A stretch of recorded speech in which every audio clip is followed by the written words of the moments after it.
Yeah, Mohit, just a sec. Yeah. Sai ji, please unmute yourself. Yeah, you are unmuted. Please tell a bit about yourself, your condition. Okay, okay, I'm from Kerala. Can you hear me? Yes. Yeah. Go ahead. Okay, so I'm asthmatic for the last more than 25 years. Hello? Yeah, please go ahead. Yeah, for the last, so it started off as allergic asthma, then later on it was diagnosed as bronchial asthma. Now it's chronic bronchial asthma. So I'm using inhalers daily, and on and off I take steroids when the conditions get bad.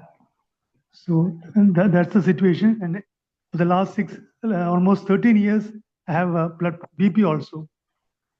Even though BP is under control with medication. So that is my medical status. Yeah. So And I had there are two things which is problem in your body. The inhaling strength of your body is weak. The second part is, there is a fight going on within your system. The function is very haphazard. It is not very flowing. This is called as Vata dosha. So within your body, there is a Vata dosha. That means there is a fight going on. The organ function, they are not happening very smoothly.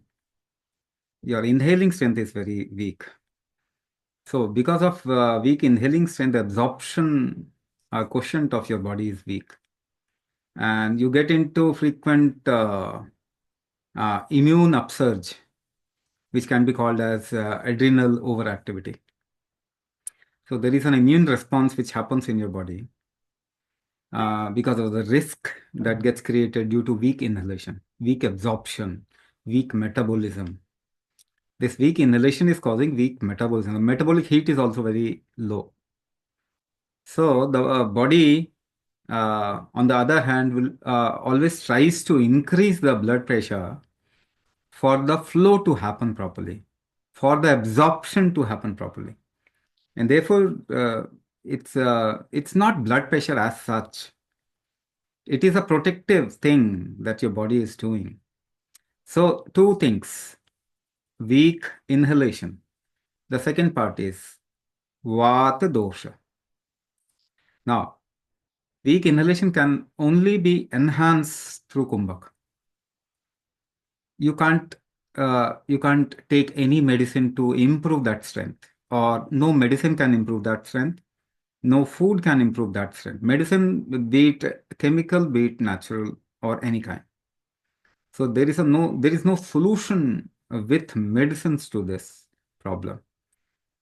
Kumbhak can help you come out of this and pretty easily. But because you have taken a lot of medication throughout those years, maybe you'll have to give your body a little time.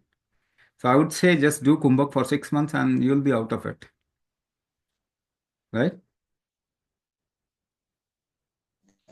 Okay, Mohit, I'll put you in spotlight. I can unmute yourself and tell about your problem. Mohit Jain. Hello हाँ बोलिए. नमस्कार जी। नमस्कार बोलिए. हाँ, sir मुझे ना छींकें आती है और भयंकर छींकें आती है जब आती हैं तो एकदम मुझे बिना दवाई के आराम ही नहीं पड़ता। और अभी कुछ दिनों से क्या हो रहा है मेरे साथ ना, पता नहीं यहाँ अजीब सा कुछ भारीपन लगता है। और मैं जो मेरी मतलब सोचना है और मैं कुछ कह रहा हूँ उसको ना कनेक्ट नहीं कर पाता हूँ पूरी तरीके से। तो शरीर में लेजीनेस बहुत भयंकर हो गई है। हाँ. छींक का मतलब क्या होता है? कोई इंसान अगर छींक रहा है तो उसका बेसिकली आप क्या मतलब समझें? शरीर क्या करने की कोशिश कर रहा है? कुछ बाहर बाहर बाहर निकाल हाँ, बाहर फेंकने की कोशिश कर। कुछ बाहर फेंकने की कोशिश कर रहा है. और बाहर फेंकने की कोशिश में छींक क्यों ला रहा है? क्योंकि आपका शरीर खुद ब खुद उसको बाहर नहीं निकाल पा रहा. तो ये एक एलर्जिक रिएक्शन भी होता है, मगर ये एक डिटॉक्स एस्पेक्ट का वीक होना भी सिंबलाइज करता है, दिखाता है. दूसरी बात, एक और चीज है जिसकी वजह से छींक आती है कि आपके शरीर में एक्चुअली एक रिलैक्सिंग फैक्टर, डिटॉक्स और रिलैक्सिंग फैक्टर दोनों एक ही साथ में मिले हुए हैं। ऐसे मान के चलिए कि जिसका भी एक्सेलेशन का स्ट्रेंथ अच्छा होगा ना, उसका डिटॉक्स भी अच्छा होता है। तो डिटॉक्स, एक्सेलिंग स्ट्रेंथ और रिलैक्सिंग स्ट्रेंथ, ये तीनों एक ही चीज से कनेक्ट किए जा सकते हैं। वो है एक्सेलेशन का स्ट्रेंथ, रिलैक्स करने का स्ट्रेंथ। ठीक है। डाय डायस्टोलिक ब्लड प्रेशर कहते हैं, जो ऊपर और नीचे वाला होता है ना, नीचे वाला जो डायस्टोलिक होता है। Detox factor, diastolic, relaxing strength, ये तीनों के तीनों एक्सेलेशन के साथ में कनेक्टेड है। तो अगर ये इसमें से कहीं पर भी वीकनेस आती है, सपोज करो आप बहुत लोग ऐसे भी होते हैं जो कि मतलब किसी सोच को ना पकड़ के बैठ जाते हैं। ऐसे लोगों में शरीर को ढीला करने के लिए ना छींक लेके आता है। सो इसके ऊपर अगर हम थोड़ा स्टडी करें तो बहुत कुछ देखने को मिलेगा। अच्छा, पिट्यूटरी फंक्शन को भी इंप्रूव करने के लिए एक चीज है कैल्सिफिकेशन ऑफ पिट्यूटरी ग्लैंड। इसके बारे में आजकल शायद कोई भी बात ही नहीं कर रहा है ना। कैल्सिफिकेशन ऑफ पिट्यूटरी ग्लैंड के कारण होता क्या है, पिट्यूटरी हार्मोन्स रिलीज में तकलीफ आती है। तो हाइपोथैलेमस क्या करता है, टेम्परेचर इंक्रीज करता है और प्रेशर इंक्रीज करता है पिट्यूटरी फंक्शन लाने के लिए। छोटा मगज पीछे जो हाइंड ब्रेन होता है, वहीं पे पिट्यूटरी ग्लैंड है हाइपोथैलेमस के पास में। हाइपोथैलेमस आपका टेम्परेचर कंट्रोल करने के लिए भी रिस्पॉन्सिबल है बॉडी का। तो बॉडी का टेम्परेचर भी कभी बढ़ाना हो ना, उस समय भी छींके आती है, या फिर ढीला करना हो शरीर को, उस समय भी छींके आती है। तीसरी चीज, पिट्यूटरी ग्लैंड में से हार्मोन रिलीज करना हो शरीर को, जो नहीं हो पा रहा है, तो भी छींक आती है।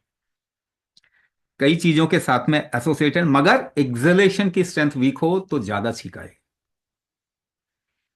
तो वो वाला पार्ट, हाँ, व्यान शक्ति इसको कहते हैं। व्यान शक्ति अगर आप बढ़ा लेंगे तो ये सेटल हो जाएगा। लेकिन एक और चीज बताऊं, अभी ये प्रॉब्लम नहीं है, कोई बीमारी नहीं है। छींक आना कोई बीमारी नहीं होती।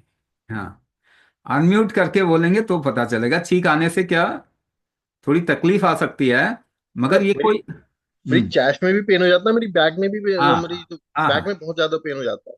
तो अगर आपकी बॉडी उस तरीके की, आपकी बॉडी में भी कमजोरी है, क्योंकि वीक हम्म वो जो व्यान शक्ति होती है वो वात दोष के साथ भी जुड़ी हुई है, और हम्म। वात दोष हमेशा कमजोरी लाता है। अच्छा तो सर, दो तीन चीजें पूछ, 2 मिनट के लिए आप मेरी बात सुन लीजिए प्लीज। हाँ। सर मेरा जो नीचे का बीपी है वो 120 रहता है। हम्म। तो वो वन मैंने आपको कनेक्ट करके बता दिया, हाँ यार, और है मैं ना। समझ नहीं पा रहा था ये क्यों है। क्यों है, आप समझ में आ गया। हाँ। तो एक्चुअली में ये चीजें मैं इसीलिए बता रहा हूं ना, लोग बाग इस तरफ में कोई काम ही नहीं कर रहे। हम्म, रिसर्च जिस एरिया में होना चाहिए था उस एरिया में हुआ ही नहीं रिसर्च। 100 साल यस। में जो भी रिसर्च हुआ है वो बेकार का रिसर्च हुआ। हम्म। इसी वजह से हम इस प्रॉब्लम को सॉल्व ही नहीं कर पा रहे। 80% प्रॉब्लम सॉल्वेबल ही नहीं है। तो ये मैंने आपको कनेक्ट करके बताया कि सिस्टोलिक ब्लड प्रेशर हो गया, या फिर डिटॉक्स का स्ट्रेंथ हो गया, या व्यान शक्ति इसको कहते हैं, या रिलैक्सिंग स्ट्रेंथ हो गया, शरीर आपको रिलैक्स करना। एक और चीज जो आप अपने दिमाग में देखेंगे, किसी चीज को आपके दिमाग में घुस जाएगी तो निकलेगी नहीं, है ना। तो ये सभी कनेक्टेड है। तो क्या स्ट्रांग करना है, एक्सेलेशन का स्ट्रेंथ स्ट्रांग करना है। वो कैसे होगा, लंबा एक्सेल करके नहीं, कुंभक शक्ति ही कम है, उसी से एक्सेलेशन का स्ट्रेंथ स्ट्रांग होगा। कुंभक करेंगे ठीक हो जाएगा, ये नहीं करेंगे तो इसका कोई इलाज है ही नहीं। कोई इलाज है ही नहीं, क्योंकि लोगों को पता ही नहीं कि ये हो क्यों रहा है। और मेडिसिन से नहीं हो सकता, किसी और एक्सटर्नल चीज से नहीं हो सकती। ये आपके शरीर की एक शक्ति है जो कमजोर है, उसको बढ़ा लीजिए ठीक हो जाएगा, इतना आसान है।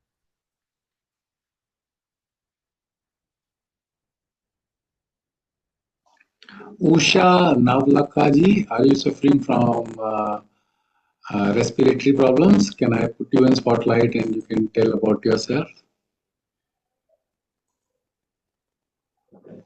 हाँ जी, बोलिए, अनम्यूट करके बोलिए। हाँ जी, नमस्ते सर। नमस्ते नमस्ते। ये कोरोना के बाद से एस्मा हो गया है, हम्म।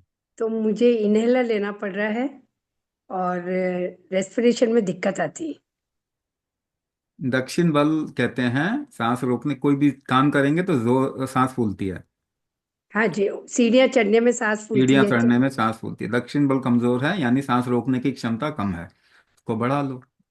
इतना सिंपल है। सांस, क्योंकि आप सीढ़ियां कैसे चढ़ते हैं ये बताओ। कोई भी एफर्ट डालते हैं तो आप सांस रोक के ही एफर्ट डालते हैं। वेट हाँ जी। उठाएंगे सांस रोकनी पड़ेगी, जोर लगाएंगे, कोई भी जोर लगाएंगे सांस रोकनी पड़ेगी, हम्म। है ना। तो जोर हम कैसे लगाते हैं? सांस रोक के लगाते हैं। तो जोर नहीं लगा पा रहे, इसका मतलब क्या हुआ? सांस रोक नहीं पा रहे। जी सर। तो उसकी उसको प्रैक्टिस करके ठीक कर लेंगे। आप देखेंगे सीढ़ियां चढ़ने में सांस फूलना बंद, ये जितनी प्रॉब्लम है, लंग की प्रॉब्लम ठीक, ये जो क्योंकि अस्थमा इसको कह रहे हैं वो बिल्कुल ठीक हो जाएगा। हाँ, योगा प्राणायाम सब कुछ करती हूँ, उससे थोड़ा मेंटेन है, लेकिन फिर भी है ही। हाँ, कुंभक मेनली आपको करना पड़ेगा, क्योंकि योगा प्राणायाम जो है ना, थेरेपी नहीं है ना। उसको बोल तो रहे हैं थेरेपी, मगर वो तो मुक्ति के लिए है ना, वो तो समाधि राइट। लगाने के लिए है। योगा प्राणायाम किसके लिए है? अगर आप पतंजलि योग सूत्र भी पढ़ेंगे तो यम नियम आसन प्राणायाम प्रत्याहार धारणा ध्यान समाधि, समाधि के लिए योगा प्राणायाम करना चाहिए। मगर क्योंकि उसमें थोड़ा बॉडी मूवमेंट होता है, थोड़ा ब्रेथ को भी लेते हैं, तो उससे थोड़ी एक तरीके से मान लिए थोड़ी एक्सरसाइज हो जाती है, कुछ फर्क पड़ता है, आराम मिलता है, तो लोग उसको यूज कर रहे हैं। मगर कुंभक इसका असली इलाज है ना। कुंभक आयुर्वेद का हिस्सा है जो कि गायब हो गया। इसको लेके आएंगे ना तो फिर प्रॉपर थेरेपी कर पाएंगे हम, ट्रीटमेंट कर पाएंगे। नहीं, सुनाई नहीं दे रहा, अनम्यूट करके बोले। कुंभक थेरेपी से ये कितने समय में रिकवर होने के चांसेस है? देखिए, रिकवर तो आपको आराम तो एक ही महीने में मिल जाएगा, मगर आप कम से कम 6 महीना करिए, है ठीक ना। है सर। 6 महीने में बिल्कुल फिट हो जाएंगे। ठीक है, thank you very much.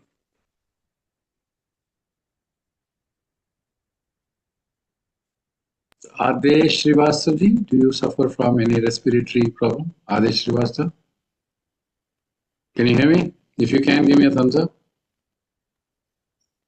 Yeah, okay, I'll put you in spotlight.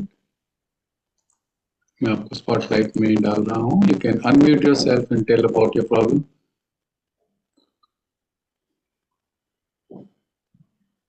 Yeah, actually, I'm not suffering from any regular problem with my lungs or breathing. What has happened, I've had a heart attack in January last year, and my heart has become quite weak. So, as far I understood from the lecture now, that when there's less supply of blood, and was a period in July last year, I was hospitalized for 5 days, and there were lung water was in my lungs here. So what I was told later, that the heart was not pumping sufficient blood, and so in the 5 days in hospital, I was very scared because I was put on oxygen and it was there, but ultimately the medicines made me all right.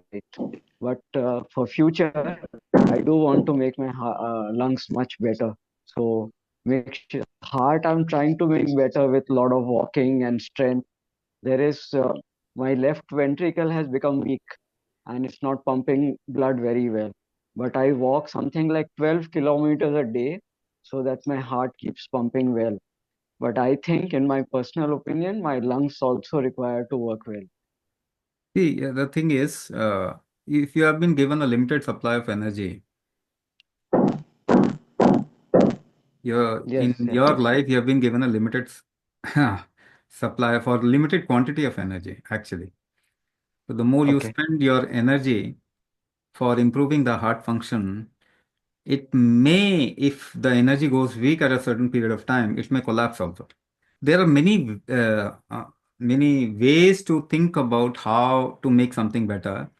It's not just you that you make it work more to make it healthy. Hmm. That's a logical thought process, and you'll see it has a circular end also.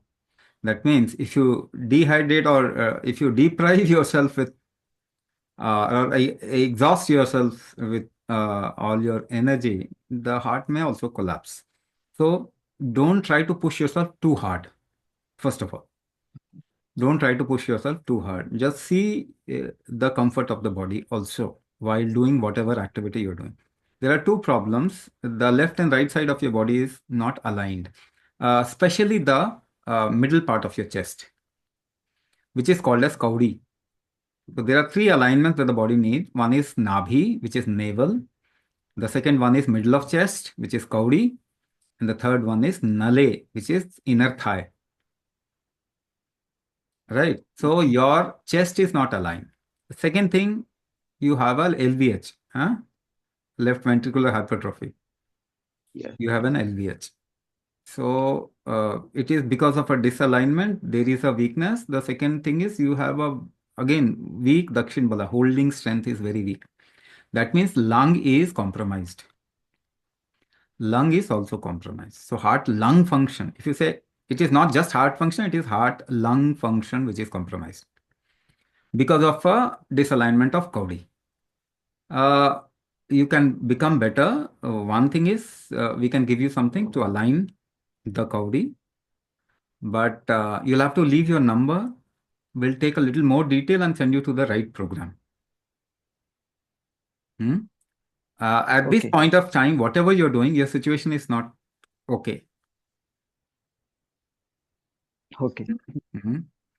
So put down your number. We'll take a little more detail and send you to the right program. Okay. Yeah. Thank you.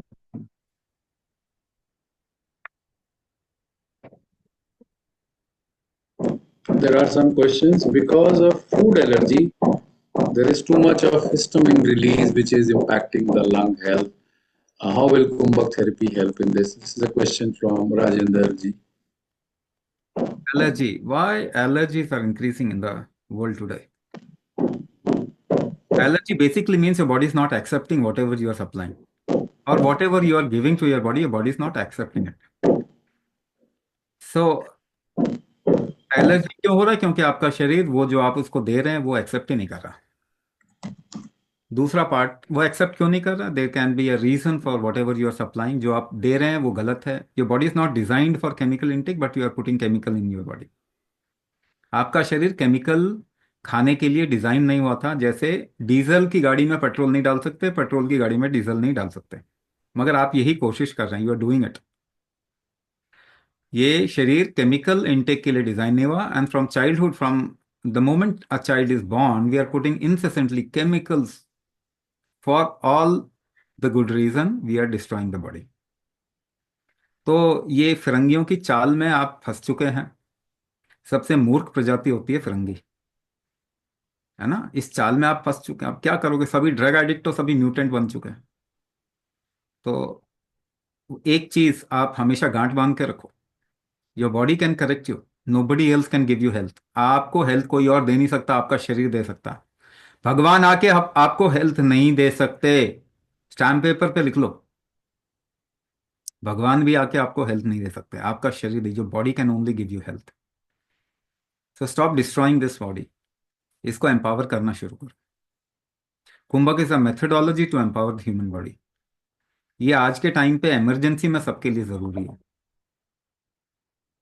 है ना. आप फायदा इससे उठाइए और दूसरों को भी इंस्पायर करो, क्योंकि ये आप लोगों का ही के लिए ही है ना. No government is helping us. कोई सरकार नहीं हेल्प कर रही. अब ऑब्वियसली फार्मा इंडस्ट्री के अगेंस्ट में तो हम खुद ही बोल रहे हैं,